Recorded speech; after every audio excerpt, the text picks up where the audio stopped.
दर्शकबिन नमस्कार। समाजमा रहेका त्यस्ता उदाहरणीय व्यक्तिका अनुभव र भोगाइले तपाईको जीवनमा पनि सकारात्मक परिवर्तनको प्रेरणाबिन्दु बन्न सकोस् भन्ने उद्देश्यले हामीले जीवन यात्रा कार्यक्रम सुरु गरेका हौं।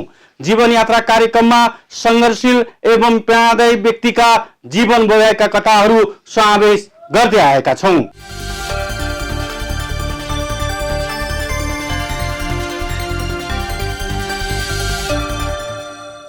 दर्शकबिन जीवन चरखा जस्तै हो, कहिले तल कहिले माथि। सुख दुःख संघर्ष यसका अभिन्न पक्ष हुन्। अनेक रङहरूको सङ्गालो इन्द्रणी जस्तै हो जीवन पनि। उतार चढाव आरोह अवरोहको सिलसिला जीवन यात्राको कथा हो। आजको जीवन यात्रा कार्यक्रममा डीसीए नेपालको नेपाल निर्देशक सम्झना विष्टको जीवन कथा।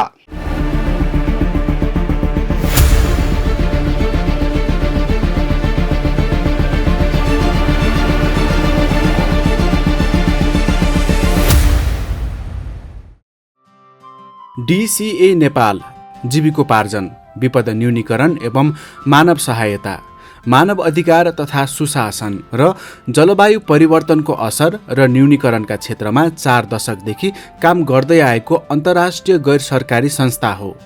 नेपाल लगायत विश्वका विभिन्न मुलुकमा विस्तारित यो संस्थाले स्थापनाको 1 शतक पूरा गरेको छ। अहिले 101 वर्षमा चलिरहेको डीसीएले नेपालका विभिन्न 12 जिल्लामा 12 वटा साझेदार संस्थाहरूको सहकार्यमा काम गरिरहेको छ। आर्थिक सुधारका साथै जनचेतना विस्तार, हक अधिकारबारे सचेतना विस्तारलाई जोड दिँदै आएको डीसीए नेपाल लक्षित क्षेत्रका विभिन्न समुदायको ठूलो आड र भरोसाको केन्द्र बनेको छ। नागरिकको जीवनका बहुआयामिक पक्षसँग सरोकार राख्ने विषयलाई मूल मुद्दा बनाएर दशकौंदेखि काम गरिरहेको डीसीए नेपालको कन्ट्री डाइरेक्टर अर्थात् नेतृत्व तहमा पुग्न सफल नाम हो सम्झना विष्ट। भक्तपुरको ग्रामीण क्षेत्रमा निम्न मध्यम आर्थिक अवस्थाको किसानी परिवारमा जन्मिएकी सम्झनाको यो तहसम्मको सङ्घर्ष कथा सबैका लागि प्रेरणादायी मान्न सकिन्छ। बाबु हरिशरण विष्ट र आमा गीता विष्टको जेठी छोरीका रूपमा जन्मिएकी सम्झनाको बाल्यकाल सुखद रह्यो। रमाइलो रह्यो बाल्यकाल, एकदम रमाइलो रह्यो। कतिपय कुरामा मैले आफ्नो मम्मी बाबाले गरेको सङ्घर्षलाई पनि सम्झिन्छु। हाम्रो बाल्यकाल त अत्यन्त राम्रो रह्यो, तर त्यो अत्यन्त राम्रो बनाउनको लागि उहाँहरूको सङ्घर्ष चाहिँ धेरै थियो, चुनौतीपूर्ण थियो। त्यो कुराहरू मैले सम्झिन्छु होइन। त्योभन्दा बाहेक अब हामीहरू फेरि एउटा डिसिप्लिन परिवारमा हुर्क्यौँ, त्यो वातावरणमा हामी हुर्क्यौँ। मेरो बाबालाई पनि अब अत्यन्त डिसिप्लिनमा रहनुपर्छ, बच्चाहरू अध्ययनमा बढी चाहिँ समय बिताउनुपर्छ, समय खेर फाल्नुहुन्न भन्ने खालको मेरो बाबाको त्यो विचार पनि भएको हुनाले हामीहरू एकदम डिसिप्लिन इन्भाइरोमेन्टमा हुर्क्यौँ जस्तो लाग्छ। अब एकदम पढिराख्नुपर्छ है भन्ने खालको जस्तो, अनि पढाइमा नै बढी समय बिताउने त्यो खालको वातावरण थियो। अनि अरू एकदम साथीभाइहरूसँग रमाइलो गर्ने, खेल्ने त्यो खालको छन त थियो, तर त्यति धेरै थिएन। जुन हाम्रो वरिपरिको अरू हामीले साथीभाइलाई हेर्दाखेरि चाहिँ हामी 3 जना छौँ होइन, सिब्लिङ। हामी 3 जनाको चाहिँ धेरै जसो पढाइमै टाइम जाने हुन्थ्यो कि अब अरू साथीहरूको भन्दा कम्पेरिजनमा। तर त्यो हुँदाहुँदै पनि अहिले सम्झिँदाखेरि रमाइलो लाग्छ बाल्यकाल। सरकारको बाल स्वास्थ्य महाशाखामा कार्यरत भएकाले बाबु देशका विभिन्न स्थानमा गइरहनु पर्ने हुनाले आमाको सान्निध्यता बढिरह्यो। तर निम्न मध्यम परिवार भए पनि उनको पठन पाठनमा बुबा आमाले गरेको त्याग र सङ्घर्ष कम रहेन। सम्पन्न र माथिल्लो ओहदाका परिवारका छोराछोरी अध्ययन गर्ने निजी विद्यालयमा कक्षा 12 सम्म अध्ययन गर्ने मौका पाएकी सम्झना सबै कुरा बिर्सेर आफ्नो पढाइमा ध्यान दिने बाबुआमाप्रति अझै पनि कृतज्ञ छिन्। मैले आफूलाई लोवर मिडल इन्कम फ्यामिलीमा बिलङ गर्छु भन्न रुचाउँछु। तर त्यो हुँदाहुँदै पनि मलाई चाहिँ आफ्नो मम्मी बाबाले यस्तो वातावरण सृजना गरिदिनु भयो कि मैले चाहिँ हायर मिडल इन्कम फ्यामिलीको मेम्बर जस्तो खालको अवसर पाएँ होइन। विद्यार्थी कालमा चाहिँ मेरो मम्मी बाबाले आफूले सङ्घर्ष गरेर पनि आफूले नपाएका अवसरहरू आफ्नो बच्चाहरूलाई दिउँ भन्ने हिसाबले मैले अब काठमाडौँको वान अफ द बेस्ट स्कुलमा पढेँ। मैले भिएस निकेतन भन्ने स्कुलमा पढेँ, जुन चाहिँ मेरो अब सानैदेखि कक्षा 12 सम्म त्यही नै मेरो अध्ययन भयो त्यो चाहिँ अब मेरो लागि एकदम गौरवको कुरा हो।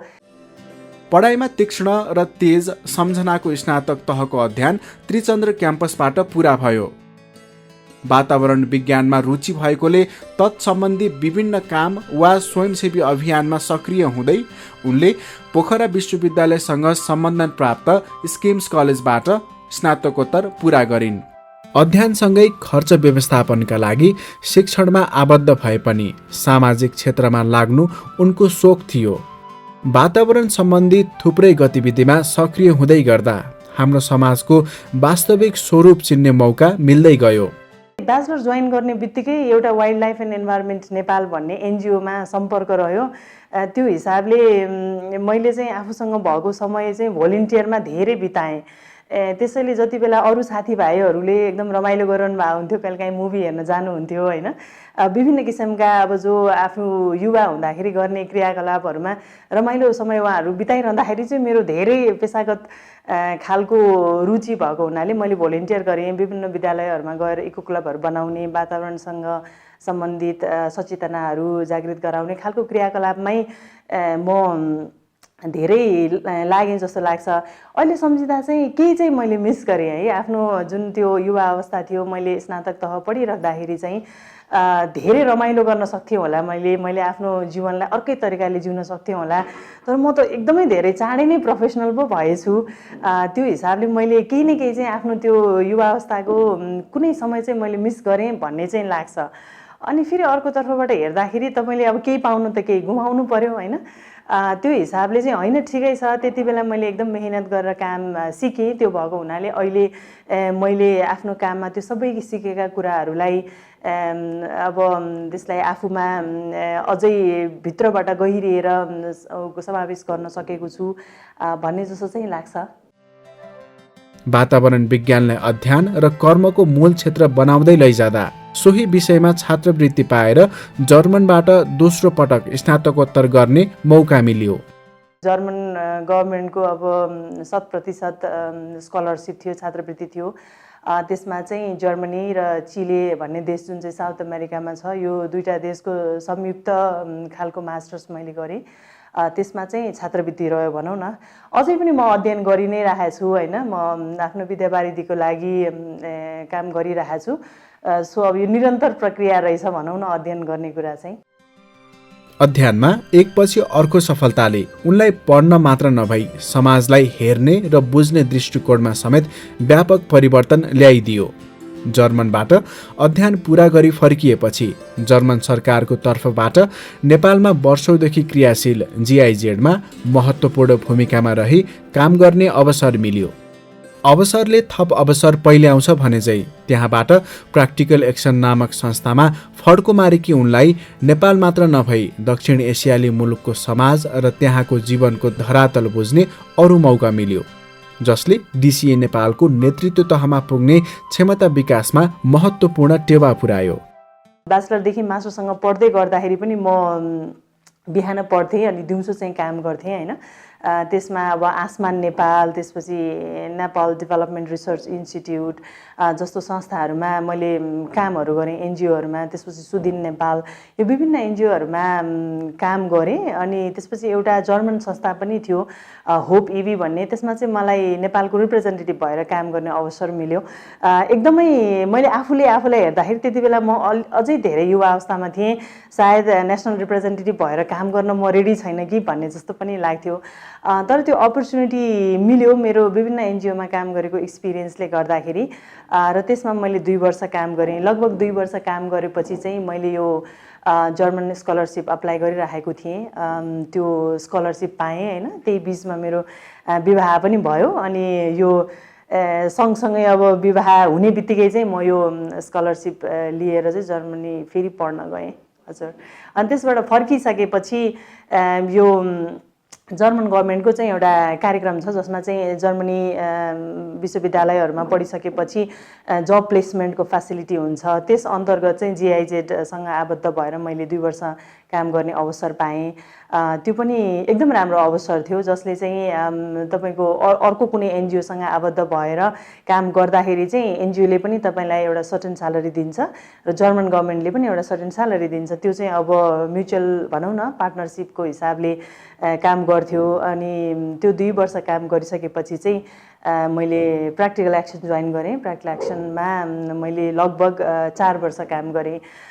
त्यो पनि मेरो लागि अत्यन्त महत्त्वपूर्ण अवसरको रूपमा त्यसले काम गर्यो, किनकि त्यो प्र्याक्टिकल एक्सनले नेपालमा मात्र नभइकन इन्डिया, बङ्गलादेश, श्रीलङ्कामा काम गर्नुहुन्थ्यो र त्यो फन्डिङको पोजिसनमा काम गरेको हुनाले यो 3 सबै देशहरूमा चाहिँ मैले आफ्नो कुराहरू इनपुटहरू दिने र साथसाथै त्यहाँको एक्सपिरियन्सहरू पनि कलेक्ट गर्ने अवसर पाएँ। प्र्याक्टिकल एक्सनमा 4 वर्ष काम गरेपछि चाहिँ म डिसिएमा आएँ र अहिलेसम्म डिसिएमै छु।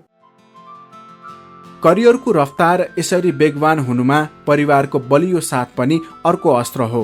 सन्तानलाई जुनसुकै हकमा सक्षम बनाउने प्रण गरेका बाबुआमा अनि कामकै सिलसिलामा भेट भएर पछि वैवाहिक सम्बन्धमा जोडिएका श्रीमानको बलियो साथले पनि उनलाई जिन्दगीको जुनसुकै उकालो ओह्रालोमा सङ्घर्ष गर्न सहज भएको हो। बच्चा भएपछि मातृत्व शक्तिका कारण केही समय असहज भए पनि उनले आफ्नो मुकामको यात्रालाई जारी राखिन्। उहाँ गोर्खाको हुनुहुन्थ्यो होइन, म एउटा काम गर्ने सिलसिलामै उहाँसँग भेट भयो।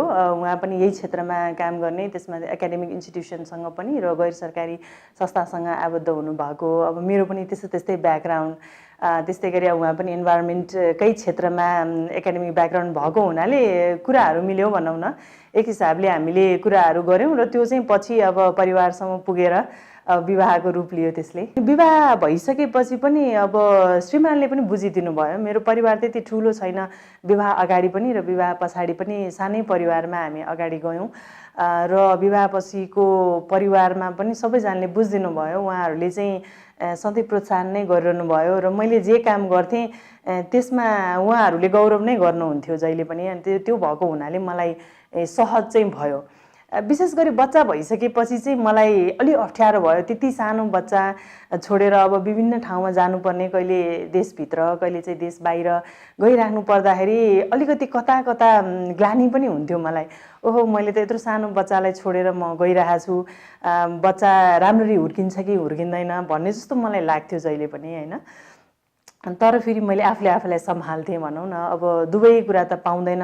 मेरो अब मम्मी बाबा हुनुहुन्छ जो चाहिँ फेरि त्यति टाढा नभएको, आफूको नजिकै बस्ने, उहाँहरू भक्तपुरमा बस्नुहुन्छ। नजिकै हुँदाखेरि आफ्नो बच्चालाई कहिलेकाहीँ उहाँ त्यहाँ लगेर छोड्ने अनि आफू बच्चा पनि उहाँहरूसँग रमाउने हुँदाखेरि त्यो सबै कुरा चाहिँ सम्भव भयो भनौँ न।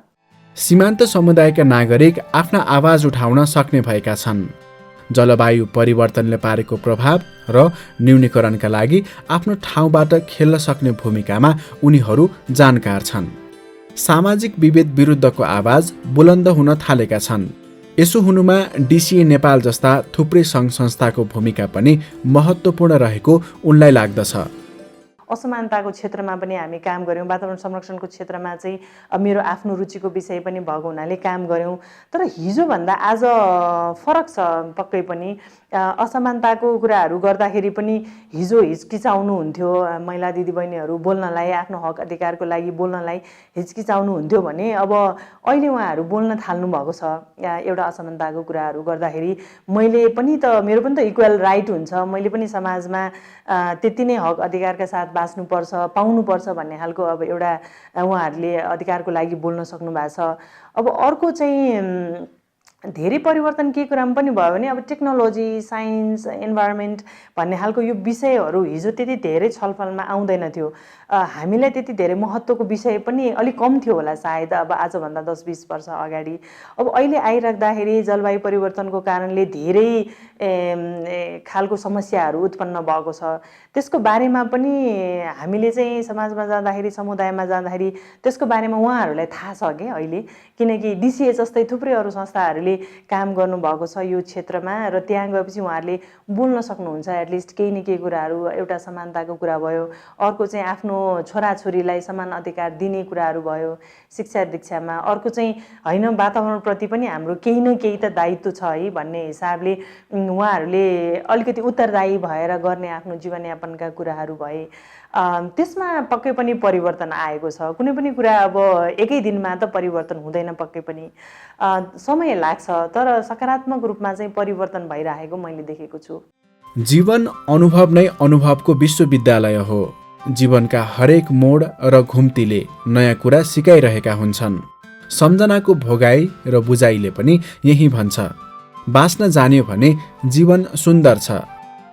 जीवन अनुभव हो भन्छु मैले। हरेक मोडमा हामीले विभिन्न किसिमका अनुभव गरिरहेका हुन्छौँ र यसको पूर्ण विराम पनि हुँदैन। निरन्तर रूपमा हामीले लिइराख्ने अनुभवहरूको एउटा सङ्गालो हो जीवन भनौँ न। मैले हिजो जुन खालको अनुभव गरेको थिएँ आज एकदम फरक खालको अनुभव गरिरहेको छु। हामीले भन्छौँ नि हाम्रो बच्चाहरूलाई, हाम्रो पालामा त यस्तो थियो, हामीले यस्तो गरेको थियौँ, अहिले तिमीहरू केही पनि गर्दैनौ भन्ने हिसाबले। फेरि उहाँहरूको छुट्टै चुनौती छ नि त। आजको बच्चाहरूको, आजको जेनेरेसनको हामीले भोगेको भन्दा छुट्टै चुनौती उहाँहरूले भोगिराख्नु भएको छ होइन। त्यो भएको हुनाले सबैले आफ्नो आफ्नो भागको चुनौतीहरू भोग्दै अगाडि बढिरहेको छौँ। अब त्यही नै होला निरन्तर खालको अनुभव मैले हेर्दाखेरि कन्टिन्यू हुन्छ। पूर्णविराम लाग्नु पनि हुँदैन जस्तो लाग्छ मलाई। हिजो हामीले जे सोच लिएर म यो ठाउँमा पुग्छु भनेर एउटा सोच लिएको हुन्छौँ, त्यो ठाउँमा पुग्छौँ, पछि फेरि अर्को ठाउँमा पुग्न मन लाग्छ अनि फेरि निरन्तर हामी त्यसमा प्रयास गरिराख्छौँ। प्रयास गरेन भने त फेरि केही पनि हुँदैन होइन। हाम्रो प्रयास पनि जारी गरिराख्नुपर्छ र हाम्रो यात्रा त्यसरी नै अगाडि बढिराख्छ जीवनको। लक्ष्य बनाएर नथाकेर लागिरहने हो भने एक दिन अवश्य मुकाम पुगिन्छ, जसका लागि जिन्दगीका बहुआयामलाई समय सापेक्ष बुझ्न जरुरी छ। आफ्नो क्षमतामा विश्वास र लगानी आवश्यक छ। सङ्घर्षमा पूर्ण विराम नलगाउने हो भने यही नै सफलताको मुख्य कडी हो। तपाईँले कुनै पनि काम गर्नुहुन्छ भने त्यो कामलाई अझै सशक्त बनाउनलाई कस्तो खालको सिकाइहरू हुनुपर्छ त? हाम्रो सिकाइ पनि निरन्तर हुनुपर्छ। अब के भइरहेछ देश विदेशमा, मैले गरिरहेको काम चाहिँ साँच्ची नै समय सापेक्ष छ कि छैन, मैले आफूलाई परिवर्तन पो गर्नुपर्छ कि भन्ने खालको कुराहरू चाहिँ निरन्तर रूपमा सिकाइ पनि रहिरहनु पर्ने रहेछ। जस्तो मैले यहाँलाई भने अहिले पनि म आफू अध्ययन गरिरहेको छु। अब विभिन्न खालको अनुसन्धानहरू मेरो आफ्नो रुचिको विषय हुँदाखेरि म त्यसमा पनि पार्टिसिपेट गर्छु। कहिलेकाहीँ अब आफूले आफूमा लगानी पनि गर्नुपर्दो रहेछ होइन। हामीले एउटा अब यो जागिर खान्छौँ, जागिरलाई जागिर मात्रै नभइकन आफ्नो रुचि, आफ्नो रहरको विषय बनायौँ भने हामीले आफूमा लगानी गर्न पनि सक्छौँ। सो आफूमा निरन्तर रूपमा लगानी गर्ने, त्यसपछि सिकाइलाई पनि निरन्तर रूपमा अगाडि बढाउने र पूर्ण विराम चाहिँ नलाउने। कहिले पनि पूर्ण विराम लगायौँ भने चाहिँ फेरि हामी अगाडि बढ्दैनौँ होला। महिला भएकै कारण कैयन अवस्थामा आफूलाई साबित गर्न निकै मेहनत गरेको अनुभव उनीसँग छ। सम्बन्धका आयाम र विभिन्न भूमिकाका बीचमा परिवारलाई सुखद अनि सन्तुलित बनाउन महिलाको भूमिका कहीँ न कहीँ अलि बढी नै हुन्छ जस्तो लाग्छ उनलाई।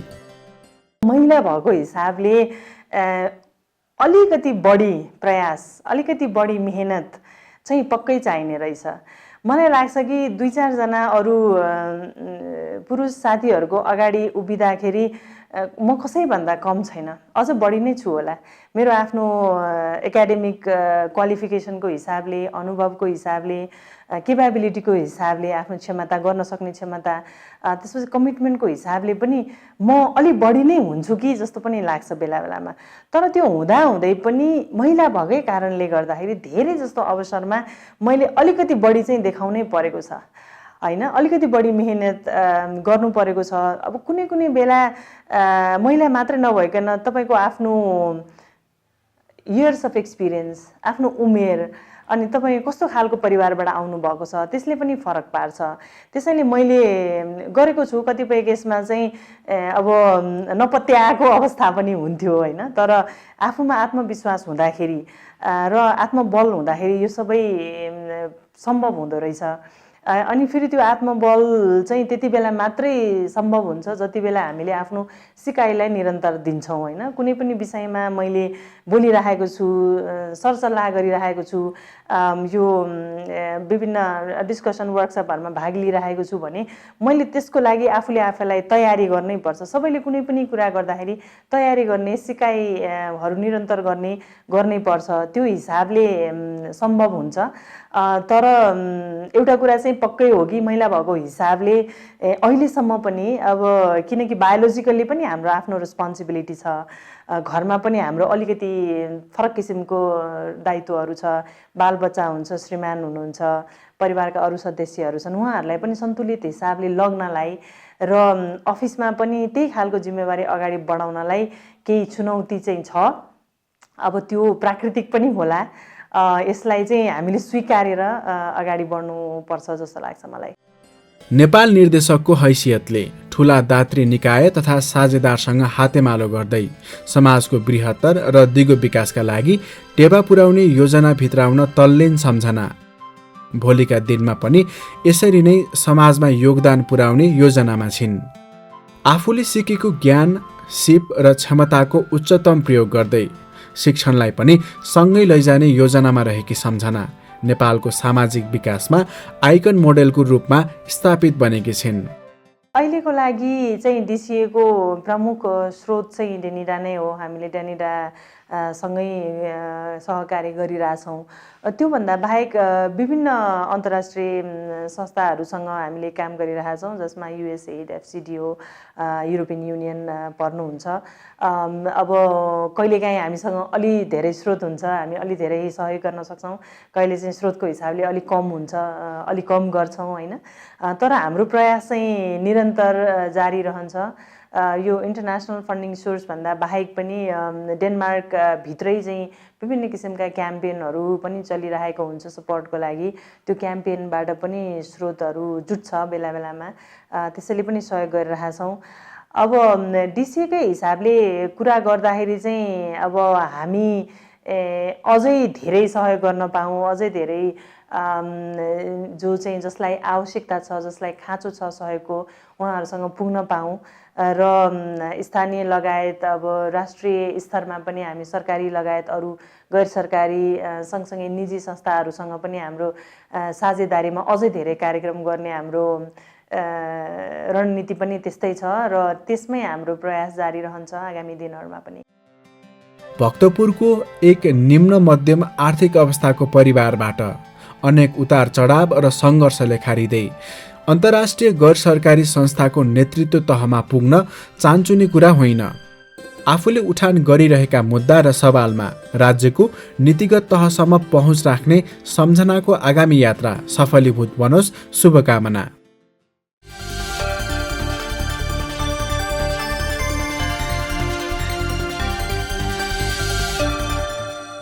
दर्शकबिन, सम्झना विष्टको बुझाइमा परिश्रम, मेहनत र इमानदारता नै सफलताको गुरु मन्त्र हो।